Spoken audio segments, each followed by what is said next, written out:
This is the Discover Seward County podcast, where we explore the people and places that make Seward County great.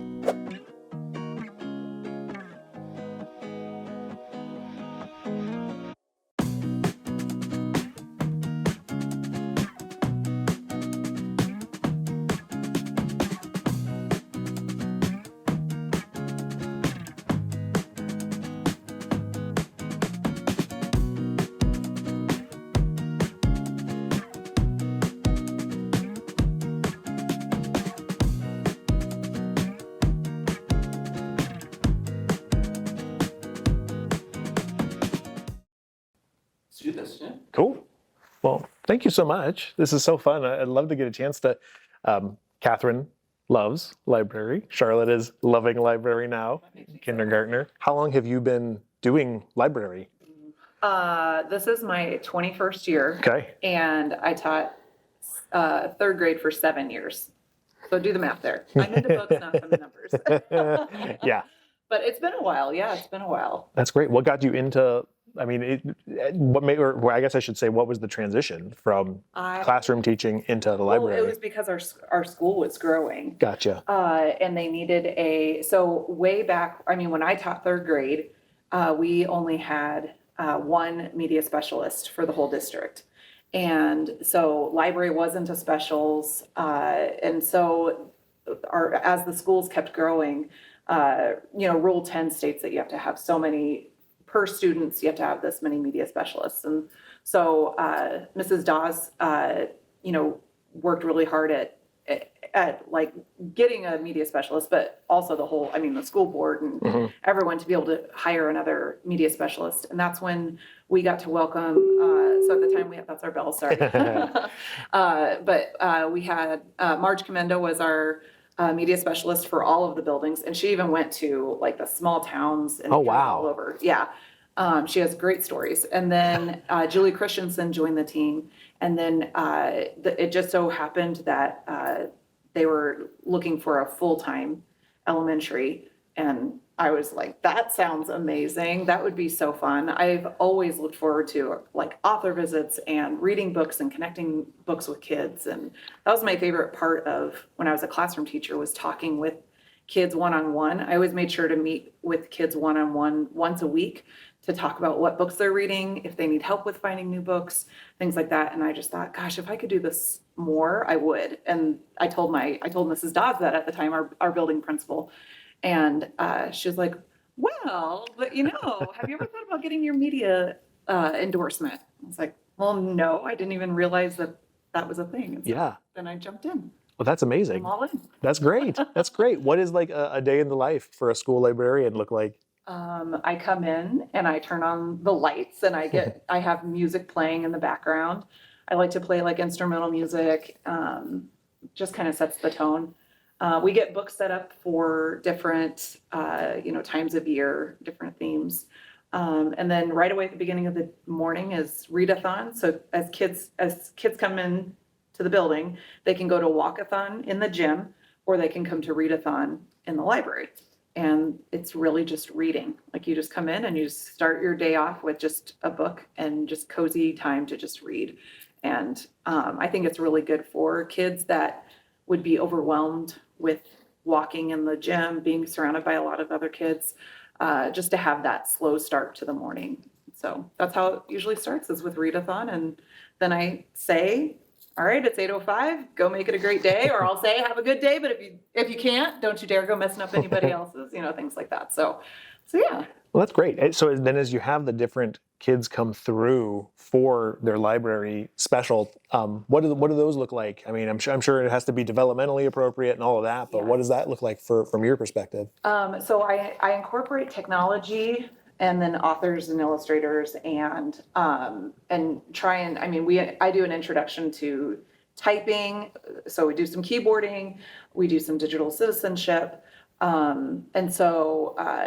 And then like right now we're finishing up our Golden Sewer nominees, which is like, I describe it as like the Kids' Choice Award for kids in the state of Nebraska. So they'll read the 10 books and then be able to vote on which one is their favorite.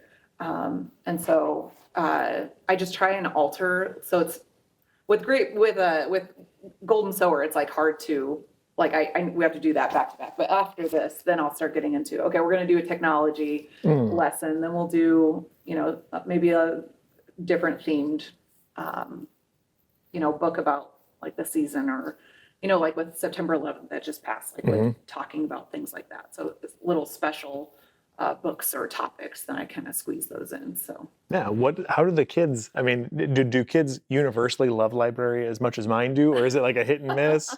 Is it or kids generally, I like to think that they like it. Yeah. I mean, I don't really have anyone that says that they don't like it. That's good. So I like to think that, just by having that variety of being able to get on the computers, we have a program on the computers called Kid Picks where kids can, draw and create things on the computers too.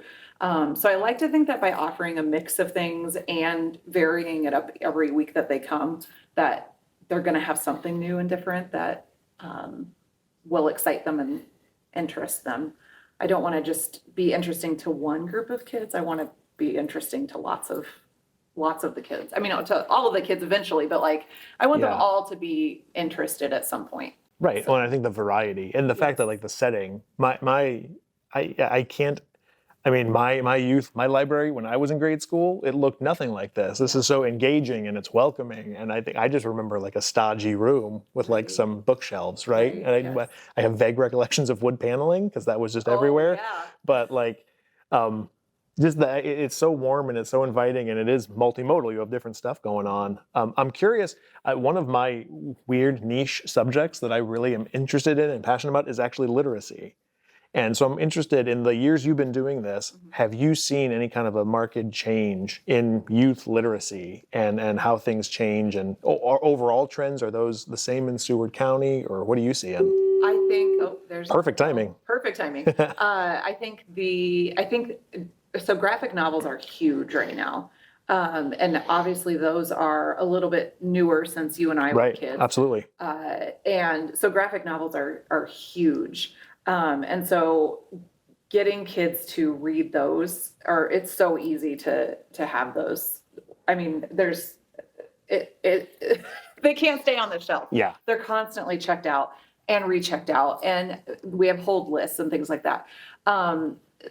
It's funny how like things change, like obviously with like where there's a lot of kids in this area that love the Chiefs. So we have books about the Chiefs players and Taylor Swift. And so like those things, it's like they want to know about those people.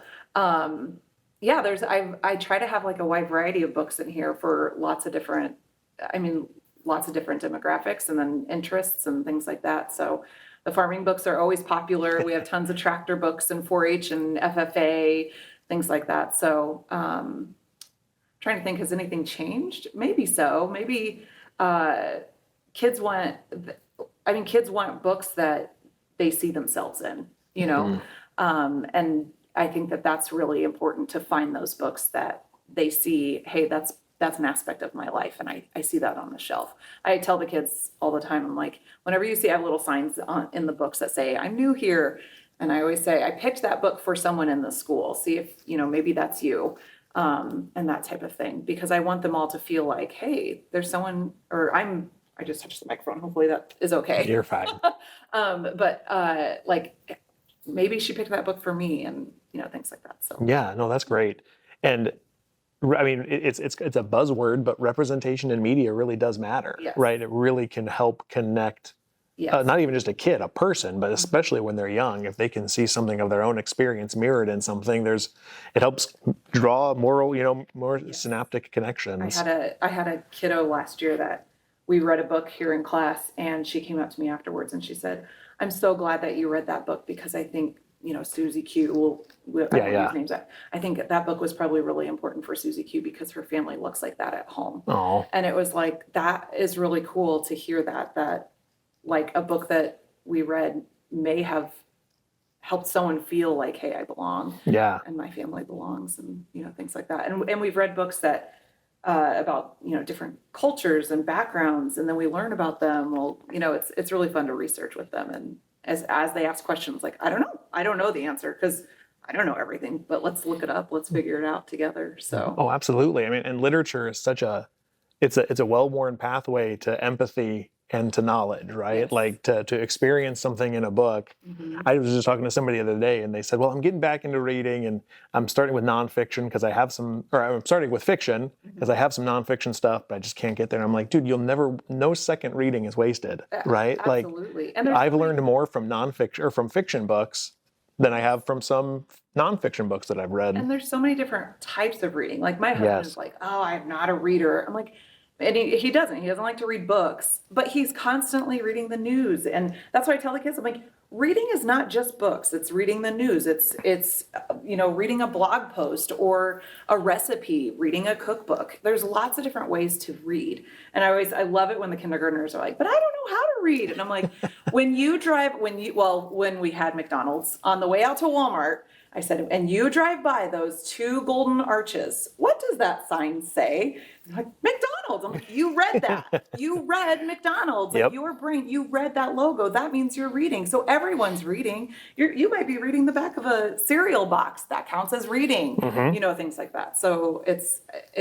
I think maybe at some point people felt they had to be pigeonholed into like, oh, I'm only a reader if I go to the library and if I read books and but if there's lots of different ways to read, Yeah. An ebook, that's reading. Audiobooks, that's reading. Right. Things like that. So Right. It's forming those connections and yeah, absolutely. No, I love that. I love that. Yeah. So I looked up some statistics on literacy Okay. and I just want to run these by you and have you react. See if you think they're completely, Okay. as far as I know, these are accurate Okay. as of about 2022. Okay. So I just want to see if this matches like with what you've seen, just because like I said, Seward. yeah, or just okay. your broader experience. So the one is, because I think literacy in our country is slowly, and in some cases not slowly, going down, right? We're becoming less literate, generally, is what all the statistics have said. So the first one is 43% of U.S. fourth graders, that's where Seward Elementary cuts off, and then they head up to the middle school in fifth. So 43% of fourth graders scored at or above a proficient level in reading. Does that sort of match with what you have seen? Or I do would you say we're higher. okay? Yeah. I should know this off the top. No, of no, my no. head. But I think we're higher than that. Okay, Yeah. that's I good. think I think we're higher than that. Yeah. Has all of your experience been in Seward? Yeah, Okay, I've perfect. only been here. Yep. This one says nearly 70% of low-income fourth graders struggle with kind of basic reading skills. So from socioeconomic status can play an impact on literacy. Would you say that's true? I would say that's probably accurate. Why do you think that is?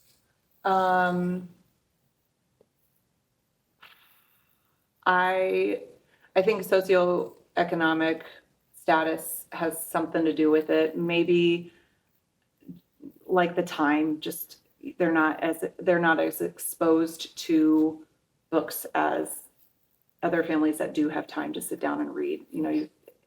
And disposable income too exactly. Yes. matters. Even access to the library. Yes. They might, even though the Seward Memorial Library is free, maybe they don't live near town where they can just walk to the library to get access to books, things like that. So Yeah. that's what I would presume for that. Yeah, which I'm curious as somebody who is in literature professionally. Do any of those trends, have you seen kids less interested in books, or is the future bright that the kids are doing okay? Well, it's a little bit of both. Sure. I think that the kids it's hard, so it's harder for them to find books that capture their attention Yeah. for long periods of time. Because this is totally just what I think. I think that our society, we're so, screens take up so much of our life, right? And I think attention spans have changed over time because just to be able to focus on reading a book, they haven't built up that stamina that they used to have. Yeah. Years ago, kids had this long stamina of being able to sit down and read a book. Probably when you were a kid, there was drop everything and read, Yeah. and Yep. you would stop, you would sit and you'd read, right? And I don't think that that could happen as easily for as long periods of times like what we had when we were kids, Correct. because that stamina hasn't been built up and developed and encouraged. Like, I mean, not only at school, but at home also. Right. No, absolutely. Yeah. So what can in your like so I have my 8-year-old, my 5-year-old, you both see them every week. So as a parent and to other parents, what is the best thing, like in your opinion, that parents can do at home to help their kids develop that love of reading and that stamina, like you said? I would say, like, take a book everywhere you go, like everywhere, just in case something happens, at least you'll have a book to read. Don't worry about the phone. Don't worry about an iPad. Take a book. So then if you, and like there's the monkey see, monkey do. If I see my parents reading, then there's a higher chance that they're going to be reading, right? Take a book everywhere you go. Then also, like, if you're starting to build up the stamina, don't sit there and think, oh, we have to do 20 minutes in that first try. 20 minutes is the long-term goal, right? Let's start with, let's sit here and let's read together for 2 minutes. Yeah. For a week. Just see if you can do 2 minutes for a week. Then the next week, bump it up to 5 minutes. Then bump it up, keep bumping it up until you get that 20-minute mark or 30-minute mark, whatever it is that you're trying to get to. Yeah. So then that way you are building up the stamina of reading and practicing sitting still and talking about, I mean, even like if you're reading with your kids, talking about the characters, talking about, okay, what do you think could happen next? Things like that of like, well, where do we think the story could go? So things like that, I think would be helpful ways to build your stamina. And that's great. Setting the example of books, like just going to the library and checking out books that you find interesting doesn't mean you're going to read them all. Just having them on just having that accessibility, having them in even like a shelf like this, and that's where you put your library books so that you see them. I think if they're tucked away, you're going to forget about it. But if you see it out, it's like, oh yeah, let's read this book. Or that even your kiddo might want to reach out and say, oh yeah, I'm in the middle of that chapter book. I should read that right now. Having it in front of us makes it a lot easier to say, okay, let's do this instead of this. Yeah, right. Yeah, that was one of the things we did is when we moved to where we are now, we made the conscious decision to not have a TV upstairs. Oh. So the TV is just downstairs and sort of like where we kind of hang out. Yes. But upstairs we have a big bookshelf, and it's just like we just don't really have. And I know that doesn't work for everybody, but it really did work a lot for us because we noticed our kids were, when they were much younger than they are now, there was that sort of, and there was always a fight when the TV turned off because it's just, the screens are such a quicker dopamine hit than the book is, right? Yes, the book is a long burn, but it's a much better and like more sustainable, like dopamine high. Absolutely. And it's not just that quick shot. Yeah. How do you help a kid find the type of book or the type of literature that really speaks to them? I like to get to know them a little bit. Like, tell me about, do you have any pets? What sports do you like to do? Are you in any clubs? Things like that. And then I'll just, so I have our chapter book section organized by genre. So I'll say, okay, do you like adventures, survival, mystery? Do you like fantasy? Do you like animal fiction? And usually if I can find, tell me about a good book that you've read recently.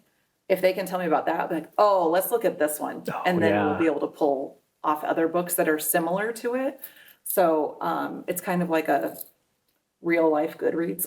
Yeah, absolutely. Here I am. Let's go ahead and let's find something. How do you do that at scale? Because I know not every kid will engage on that level, but I'm sure a lot will, because I used to work with kids, and if you show any level of interest in them, they tend to really engage. This person cares and they're interested. So how do you do that at scale? Well, during checkout time is a great time when that's when I can go over there and I have couches over there. I'll just sit there and be like, I'm here. If you want a book recommendation, let me know. Yeah. And sometimes that'll pull in some kids. Some kids, I found out that, there's a group of boys that the moms would tell me gosh, if we could just get them reading, and I'm looking at what they're doing on the weekends. They're going turkey hunting. They're going fishing. Gosh, there has to be a series out there about hunting or fishing, right? Mm-hmm. So I found one. I bought it. I brought it in, and I brought them over. And as soon as I had that series, hooked them. They were flying through that series. Nice. And so just trying to find like the little quirks that get them going, then I try and find books that they'll be able to take home and keep reading. So, and I love that because we are in an age, right, where there is so many choices. There's so many. If you have a niche, there's probably a children's books, a kidlit series about it. Oh, for sure. Yes. That opens up a whole other like can of worms. I am convinced. So, I mean, I should show you around the library, but our community is so supportive of children's literacy and getting authors to come to our schools and area schools that they fund these author visits to come into town. But the illustrators, they're plugging in things in the illustrations that when you sit and take your time and really enjoy the artwork, it's like, wow, they really thought this through to a whole different level. It's so captivating to me to learn those stories of behind the artwork and behind the books and things like that. Yeah. So. Well, I would love if you would be willing to show us around, but first I want to ask, what are you reading right now? Or what's the best thing you've read recently? I have been reading, I read the Golden Sower chapter books. A lot of my reading is just reading the books that are here in the library because I want to be able to make connections with the kids and be able to make book recommendations. I forgot I don't know the study off the top of my head, but they say that if you want to find the most, a long time ago, they used to say that if you wanted to find the most beautiful artwork in the world, you had to go to museums. And now they're saying that today's artists are in children's books, that they're Yes, 100%. And I'm like, as soon as I heard that, I'm like, that is totally spot on because this artwork is stunning. Yes. But I feel the same way about the work too, is that the books that are being made now are meaningful and reflective of our times. And I appreciate that because I don't feel like because our students they're young people. It's not all fluffy unicorns, right? Mm-hmm. Like they experience grief and trauma and sadness and happiness and excitement just like you and I do. Yes. And now there's books to reflect that. In some cases, the kids' version of those emotions are much sharper than ours because they have not been dulled, right, by whatever life that has, it tends to have that effect. It dulls the emotions. You get a little bit more desensitized to things. Great advice. Yeah, if you want to show us around, we'd love to see what you got in here. So the books say E on the spine. Sure. And some people are like, oh, E is for easy, and it's not. E is for everyone. So like picture books, like there's a group of gals that here at the Seward Memorial Library that they prefer to get picture books because they're older and they're like, it's a lot easier to read a really good picture book than to go and get a chapter book and just be in it for a long time. So there's so many great picture books. So we have E is for everyone is what I always tell the kids. And then I have books in baskets and then tons of books. But there's Brian Lee's, our picture by Brian Lee's when he's the one that said practice makes you better. And then Tim Bowers was in 2022. I'm trying to be better about asking them to put the years on them because I get so excited when they're here. Ryan T. Higgins is the Penelope Rex and Mother Bruce. I love his style. He is so fun. These two were done on iPads, and so they used an app called Procreate, and you just take your Apple Pencil and you can draw on it, and then they can create their books that way.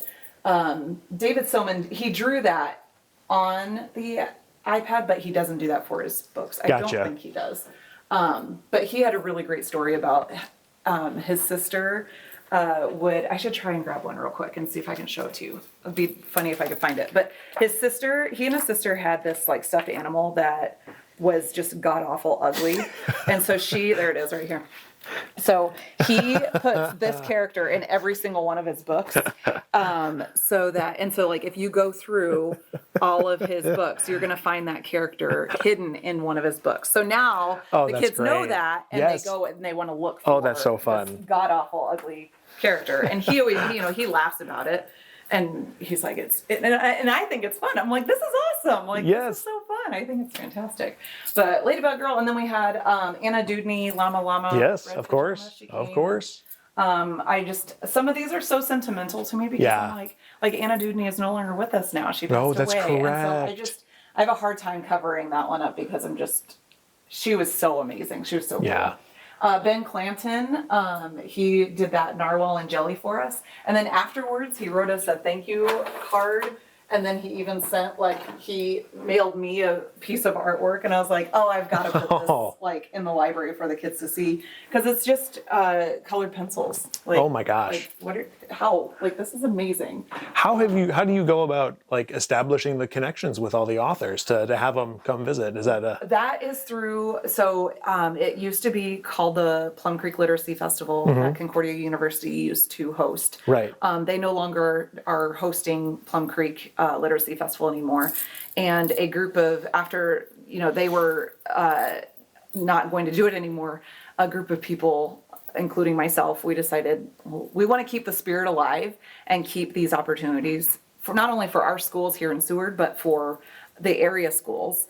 And so we have a team of people that are on the committee, and we work to bring them in.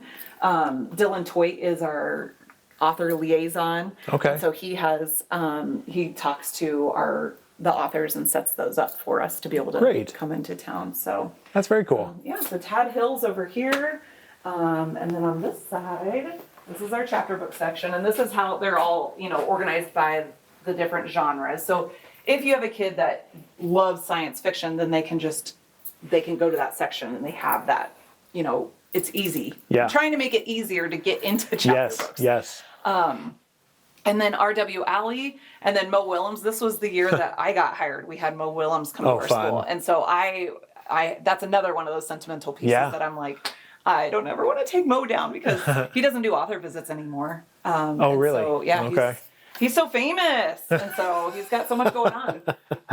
And then we have another Lauren Long. This was really cool because he started it as a tornado. So the nose of Obama, he was talking about a tornado and how it was going over the hills and the clouds, and then all of a sudden, and all of this had a story. Oh, interesting. And it had nothing to do with him at all. And then at the end, I was like, what just happened? That's one of those, they see things, they see the world in different ways.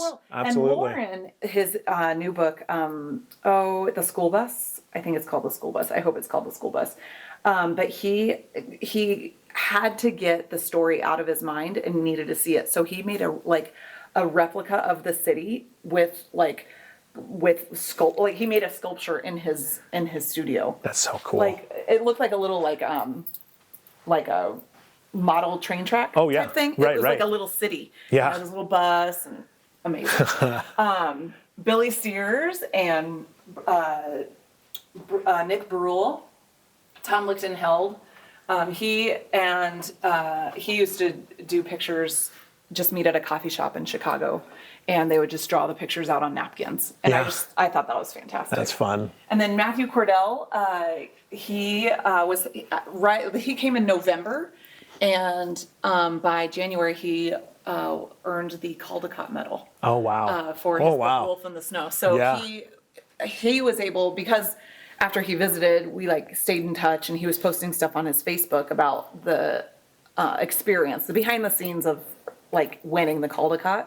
And so I messaged him is it okay if I steal your pictures and put them into a slideshow? Yeah. So then I can talk about the Caldecott from your perspective. And he's like, yeah, go for it. Sweet. So we talk about the background of winning the Caldecott and what it's like, things like that. So it's really cool. So, and then we have more artwork over here in the library lab area. So Katie Yamasaki drew this, and that's her vision map of, she was teaching the kids to just, draw things that make you happy. Daniel Kirk with Library Mouse, and then Frank Morrison. Wow, that's cool. He came during COVID, and he preferred to meet outside in the bus lane. So the whole school is sitting in the bus lane. Yeah. He had the whole school singing and laughing, and he was so much. We didn't have anything for him, a visual. It was just him and his microphone, right? And he had us rolling. And when we came into the library, he walked in and saw all the artwork. He's like, oh, I didn't draw anything. I want to draw something for your school. Can I draw something? I was like, yes. Please. So he drew that for our school. Oh, I love it. And then Robin Price Glasser, the illustrator of Fancy Nancy, of course. She is amazing, and her sister were here, and we had so much fun. Oh my gosh, we could have talked for hours. So much fun. Such a cool lady.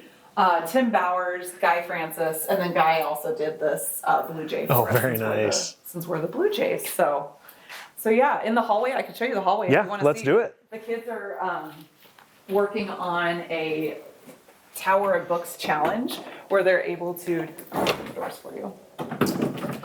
So they're able to, as soon as they finish reading a library book, they can add a library spine to their picture. So it looks like they're holding up this tower of books that they've read. That's funny. And so it's a 40-book challenge. Bryson. And so there's lots of Marlo different. is Robbie's daughter. We interviewed Yeah. Marlo's Oh, dad. did He you? works for Nebraska Appleseed. Oh, okay. He's their legal director, so we get a chat There you chat with go. him. Yeah. I don't Marlo's Yeah. a goof. But then, they all just strike their own pose, and then That's they great. read a book, and then they. So this year, I started it last year, and it took off this year. Yeah. I have so many posters. I'm like, Oh, okay. Catherine's thrilled about gosh. she's I couldn't believe it. I didn't. think gunning. I thought, oh, well, if I can get 10, 20 kids, Yeah. But- Look at this. the hallway's lined with it them. just keeps going. I love it. Yeah. And then out in the display cases, we have the first grade projects. If you want to Oh, see yeah. those too, I can show you those too. Let's do it. Yeah. How are these organized? Blue is fourth grade, and yellow is third grade. Okay. And that is the only organization I did. Yeah. So we have We'll a walk- ton of third graders. We'll walk this way and I'll find Catherine's. Yeah. But yeah, it's been fun. Last year I said, it could be just any book that you read. Sure. And then this year I was like, let's do library books. And so now we're getting a lot more kids coming to the library to come check out new books. And Oh, very nice. Catherine's must be down the other way. She must be down the other way. That's all right. I don't have my keys, so if these doors lock, we're out of luck. Okay, so that one's more full. This one's not as full. But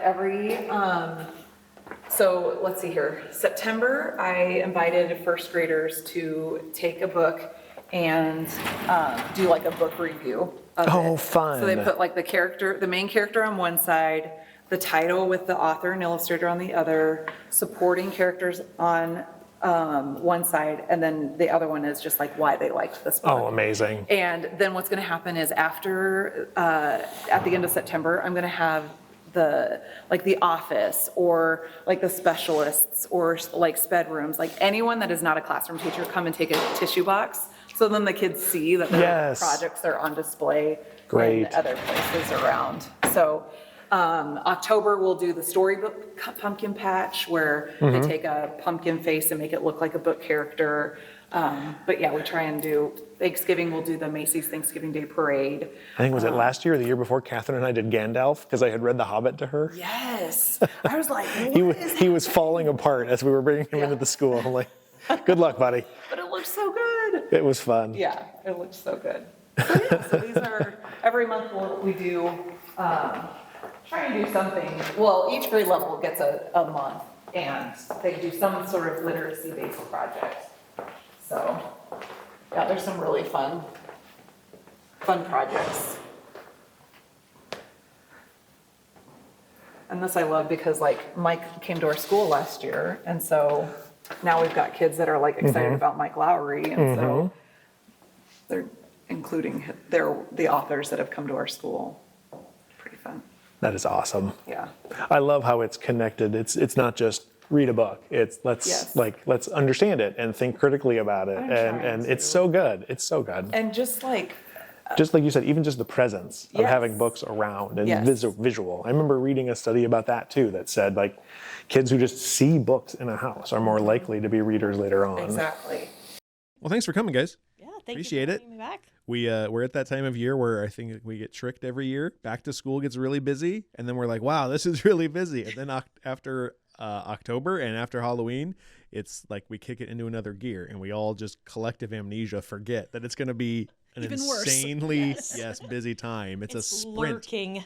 It's a marathon from here until Christmas. Except it's a So, really fast marathon. yes. Yes. It sneaks up on you. It's like Halloween's here, and then all of a sudden the next day. It's New Year's. Yes. Yeah. It does. But so let's start with let's do a quick let's look back. What has been big things happening in Stephanie that you've covered, or Joanie that you guys have had happen? What's been the big news lately? What's been happening in Seward County? You gonna go first? Sure, I'll go first. There's one big thing that happened. Yeah, we had the Milford volleyball team won their first ever state championship. That was last Saturday, the 8th of November. So that was extremely exciting. And in convincing fashion, too. Yes, yeah. Let me think. They won round 1, 3-1 over Adams Central. They swept Malcolm in the semifinals, 3-0. And then 3-1 over Holdridge in the final. And that final kill from sophomore stud Shayla Rottenberg almost brought the roof down. It was absolutely insane. I'm surprised really that it didn't go through the floor. I mean, it was one of those that I'm like, you are why I don't play volleyball. Yeah. I've never met her. She seems like a nice kid She's from what a I've seen, very but I nice would not girl, want to yeah. be on the receiving end of a kill. No, she's gotten some really amazing experience. She got to play on Team USA this summer. And so bringing that experience back to her home team, that experience and her leadership, I think, really helped elevate Milford to that next level. They were 33-1 for the season. That's unbelievable. Yeah. And their one loss was to Lincoln Lutheran in the Malcolm tournament. Mm-hmm. And Malcolm beat Lincoln Lutheran in the first round of state. So Milford didn't get a chance to avenge that, but I don't think there would have been much of an issue, personally speaking. And so for the uninitiated, Milford, how big is Milford exactly? Milford is a Class C1 school, so the town is a little over 2,000 people. Right. So we're talking, 80 kids maybe in a class. Yeah. There's a lot of good things to come. Oh, I think so. They're going to have to replace their setter because Kylie Jacob will graduate in May. She has over 3,000 career assists. That's a big That number. is a huge number. Yeah.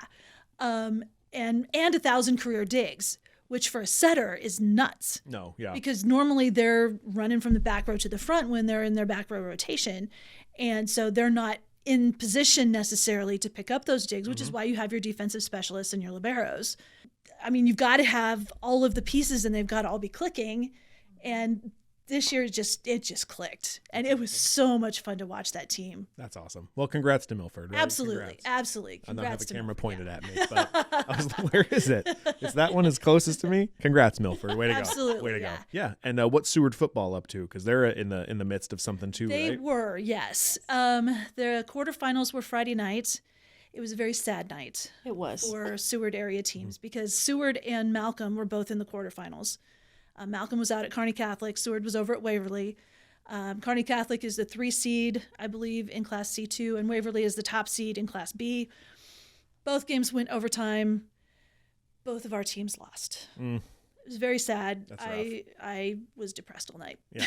I was too. I was hoping they would go on. I so wanted both teams to continue, and the fact that they both went overtime. Yes. I mean, they're right there, and I was over at Waverly and because I needed pictures.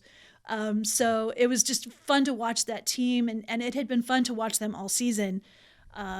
When they had a new quarterback this year, their 2-year starter, Treston Haas, injured his knee during summer camp and is unable to play right now. So Kason Salyer came in. He was the backup quarterback, never really a lot of varsity experience, but he stepped in and ran that team and just did a phenomenal job, and the guys rallied around him. So watching that was also really cool. And Peyton Else, the running back, Jack Vanalik, one of the receivers, phenomenal seasons, phenomenal careers for both of those guys. No kidding. And then Malcolm also won the sportsmanship trophy for that's Class great. That's C1 awesome. at volleyball. So yeah, all kinds of really awesome That's stuff happening amazing. for high school sports. Well, and like youth sports, for any of the complaints I do have about how it is handled, there was something you wrote in the piece about Milford about how the Milford coach, she had said that the girls had all, and not just the girls, the coaching staff, the administration had made sacrifices and considered the team above themselves. Yeah. And I think that is such an important lesson. And that to me is the true magic of team sports, especially with Absolutely. youth, is Absolutely. how do you work as a team? How do you make sacrifices? How do you see a goal and then make sacrifices in order to get it? Yep. How do you learn to play a role, whatever that is? There's some real life lessons in that. Yep, So congrats to all the absolutely. area Yeah. teams. The athletic ability in this county and in our area is just insane. Yeah. So if pick a sport, you're probably going to find a team either in Seward or Saline County that's pretty darn good. Very cool. Yeah. Very cool. And it's been fun to watch. Yeah. Wonderful. Well, let's look forward. What do we got coming up? All things Christmas. Yes. I see And- you have Yes. quite the list. Yes, and it keeps growing. Exactly. That's what's fun about it is there's something for everybody. And you can read about it in the Seward paper this week. Yes. Yep. Good. The Women's Club does all kinds of stuff. The Festival of Trees, gingerbread houses. We're doing, let's see, there's come and go crafts at the library. There's all different kinds of things. Christmas at Liberty House. You get to go take your picture with Santa and the pets at Alps Bark Park. You know, you've got one of the big ones is always Christmas bingo with the Rotary at Bottle Rocket. That's my son's favorite. He's always like, Mom, when can we go play bingo again? I've got to win some more stuff. He comes home with all the knickknacks that Clark finds. But it's fun for everybody. So we want to make sure everybody comes out. No, I think JJ and I we're talking about one thing too. We're probably going to try to be down there to film some of the Christmas parade for the podcast, so people can see that if they can't be in Seward that day.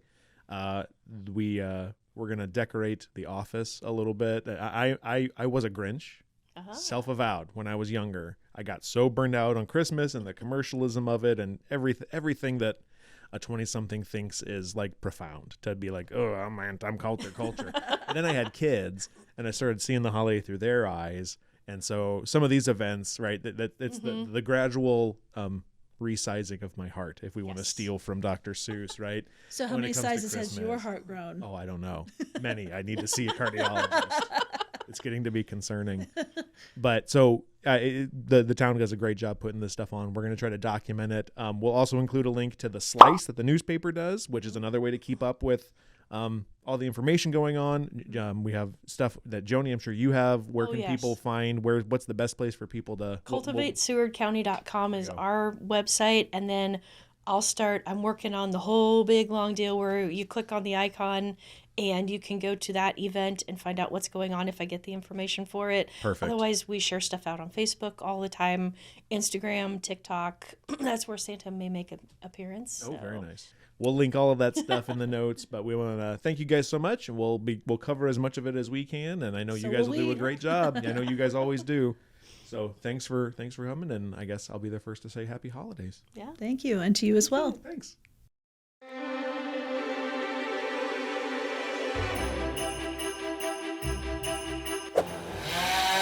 In my first 21 years of living in this town, I have been to this house once. And the past 6 months, I've been here 10 times.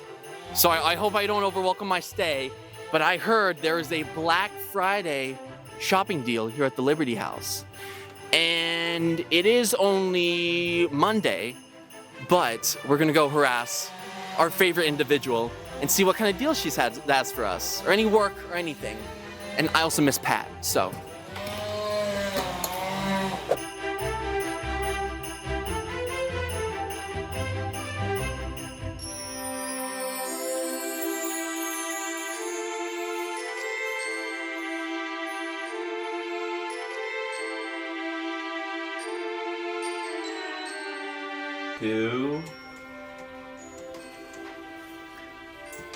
It's not even plugged in. Why? That's how you do it, though. This is how easy it is to shoplift in this store. Watch this. Don't see that. She has cameras. She really? Yeah. Did she really? Yeah, right Where? there. In stuff. See that little D up there? What are you talking? Where do you see a camera? Can I ask you ladies a question? Is that okay? Is that... You can ask. Sure. Over the holiday season, where is your favorite, besides the Liberty House, that's a popular answer, but where around Seward Square do you like to shop over the holidays? Is there anywhere specific? I go to what's that? That's just what I was going to say. Say again? I go to what's Central. It's Joe. Yeah. I look at her location. I'm like, where's my mom? I look at her location. 9 times out of 10, it's always at Excedra. So Yeah. she's yes. Maybe like 5 out of 10, not No, 9 there's- out of 10. It's a good place. I agree. Yes. I'm so sick of Excedra. This is like her industrial tools section.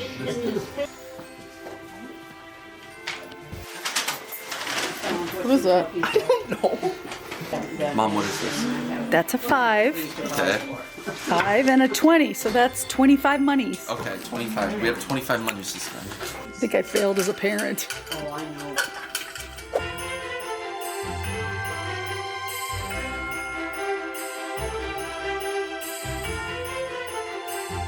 What?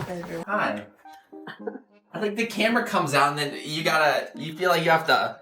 No, you never fake it. If anything, I'm I gotta fake get on it camera. together. I got it. Have you been busy this morning? Yes. And Really? here it is Monday morning, and I'm so surprised and trying not to look shocked. And Lena and her husband are some of my favorite customers. But it's so hard because they're both deaf, they can't hear.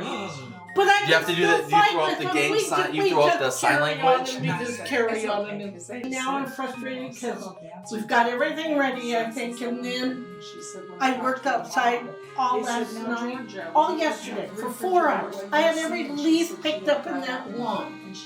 And then You know you have the status in this town that you could call up anyone and be like, hey, come pick my leaves up. Hey, And she said, I'll pay you $10 if you go upstairs and put a battery on my smoke alarm. How about I just do it for free? No, I give you $10. That's what I pay the neighbors. You know what? You can do that, and then I'll buy something in your No. shop first. But see, I just am tired this morning. I don't want to go up to the attic and get the ladder and then bring it down. And there's 3 smoke alarms up there in the hallway, and I can't tell which one it is. Do you have the batteries? So, Where's the ladder? I don't. Up in the attic. Okay. You have to open the door. Okay. Now don't fall. He's gonna fall. He'll be off the ladder. He'll be fine. You should hire me as a maid, part-time. There we go. Go up. I want those beds made just so up there. So Okay, anyway, yes, we're on this. We'll be right back. If you hear... $10.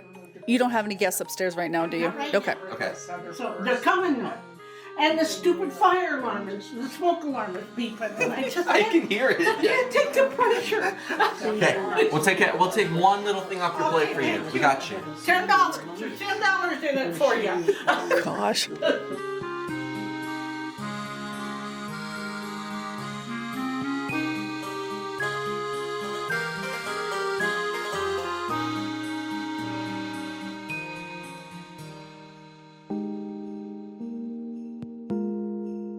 Pat saves me with Batteries? 20-minute monologue. I have no idea where I'm going, so Upstairs. I'm scared after all the spooky stories. I might have to stay here. There's the skates. Now you gotta figure out which one needs the. Oh, So there's one in here. There's one right here. There's one right here. There's one more right there. Okay. oh, nope. It might be this one. I don't think it's that one. Maybe it's this one. Is it flashing? Okay, where's the ad? Hello? Where's your bride? Oh. Ugh. Do you see it? I don't even see it. Oh, see ya. Can you reach it without the ladder? I can try.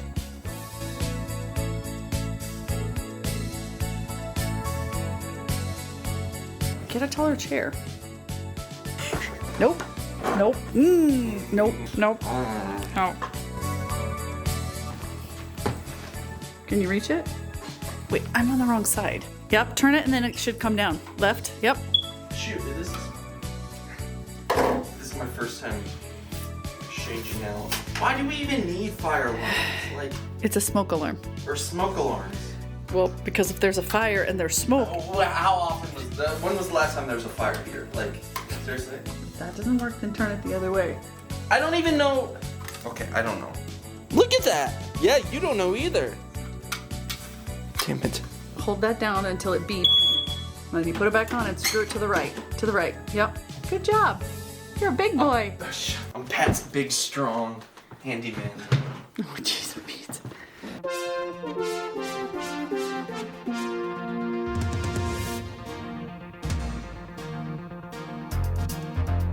Hey, What? it's all fixed. Thank you, thank you. We can't bother folks now because I just sent one of my customers out to feel up Santa Claus in the sleigh.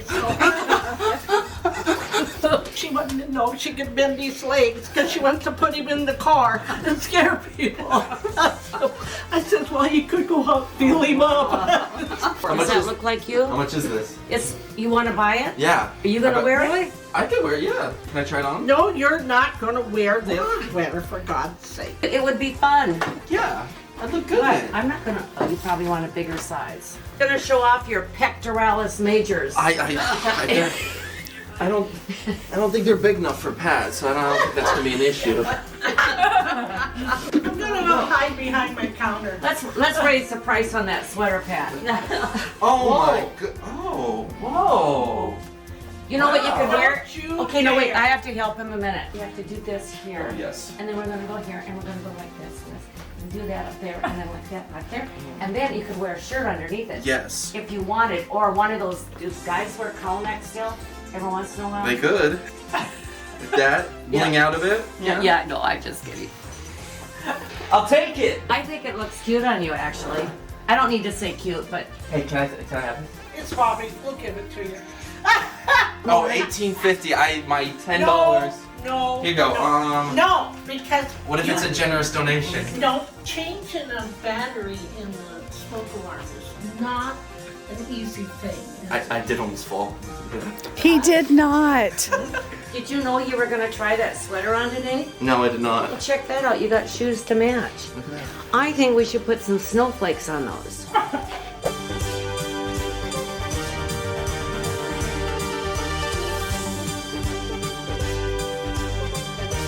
How about just come over every day and have your That's what I friends did yesterday. hang out with your friends? You know what that is? Thank you, ladies. Thank you. I appreciate Bye-bye. it. Quit flirting with older women. Okay, do it It's again. my favorite crowd.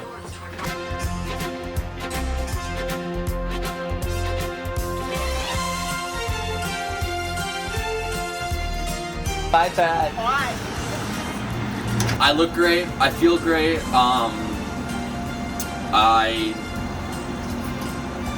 This episode's over.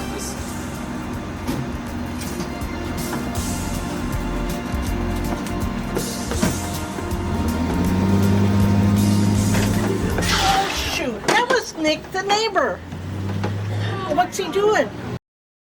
This episode of the Discover Seward County podcast was brought to you by Hughes Brothers, the Seward County Visitors Bureau, Union Bank and Trust, PetSource, GBE, and Lincoln Premium Poultry.